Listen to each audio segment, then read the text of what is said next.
बिस्मिल्लाहिर्रहमानिर्रहीम अस्सलातु वस्सलामु अलैका या सय्यदी या रसूलल्लाह अस्सलातु वस्सलामु अलैका या सय्यदी या हबीबल्लाह। ताजदार ख़त्मे नबूवत जिंदाबाद जिंदाबाद जिंदाबाद। देखें, एक बात तो बड़ी क्लियर है, बल्कि हम अप्रिशिएट करते हैं, बल्कि पूरी दुनिया करती है फील्ड मार्शल साहब को, कि उन्होंने उन हालात में जब कोई सोच नहीं सकता था ईरान जाना है, जब ईरान में जाने वाले हर त्यारे पे हमला हो जाता था, वहाँ से गुजरने वाले पे, उस वक्त में भी फील्ड मार्शल साहब इस ईरान के, फिर पाकिस्तान के अंदर एक बैठक सजाई गई, फिर उसके बाद फिर हालात थोड़े से ख़राब हुए, तो दिन रात उन्होंने मेहनत की और मेहनत करके आज इस मुकाम पे उन हालात को ले आए कि ये बात शुरू होगी कि 24 घंटों में रिज़ल्ट आ जाएगा। ईरान ने बहुत सी चीज़ों से पीछे हट गया, यानी ईरान ने कहा ठीक है जी, हम बैठने के लिए तैयार हैं। ईरान ने यहाँ तक कह दिया कि हमारा जौहरी प्रोग्राम जो है ये किसी के लिए नुकसानदेह नहीं होगा, हम इस काम के लिए कार ही नहीं रहे। इतनी चीज़ें ईरान ने मान ली, और इसका क्रेडिट भी पाकिस्तान को जाता है कि पाकिस्तान एक सालिस था, वहाँ पर मोहसिन नकवी साहब का जाना, और उसके फौरी बाद कोई तसव्वुर नहीं कर सकता था कि फील्ड मार्शल वहाँ पहुँचेंगे, वो पहुँचे।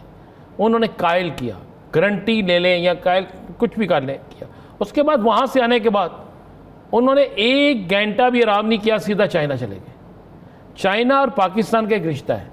वहाँ पर उनका जाना, वहाँ पे मुलाकातें करनी, और जिस तरीके से उनका इस्तकबाल हुआ, और वहाँ से भी बहुत सी चीज़ें पाकिस्तान के लिए। अच्छा, पाकिस्तान अब इस पूरे खित्ते की बेहतरी के लिए काम कर रहे हैं, और इसका क्रेडिट मैं फिर वो कहूँगा कि सियासी लोगों से कई गुना ज़्यादा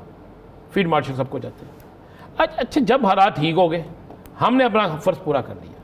हमारे फील्ड मार्शल ने अपना फ़र्ज़ पूरा कर लिया, बाकी फ़र्ज़ पूरा कर रहे हैं, लेकिन अचानक ना वो एक होती है ना, अक्सर शादियों में हम देखते हैं ना, इसलिए ये लुकमा देने लगा हूँ, एक औरत ऐसी होती है कि जो कहती है फौतगी हो फिर भी लड़ाई होनी चाहिए, शादी हो फिर भी लड़ाई होनी चाहिए। ट्रंप साहब का हिसाब वही है। आज क्या तुक बनता था जो आज उन्होंने बयान दिया, क्या वो तुक बनता था?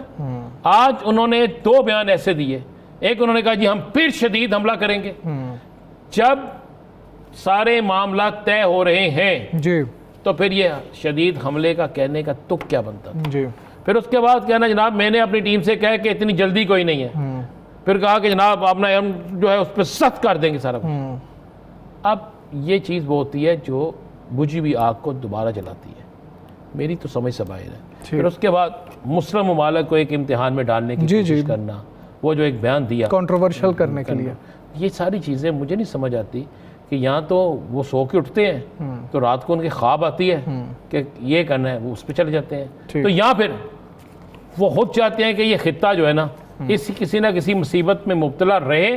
और ये सब इतनी मुसीबत में चले जाएं। देखा, खित्ता तो मुसीबत में है,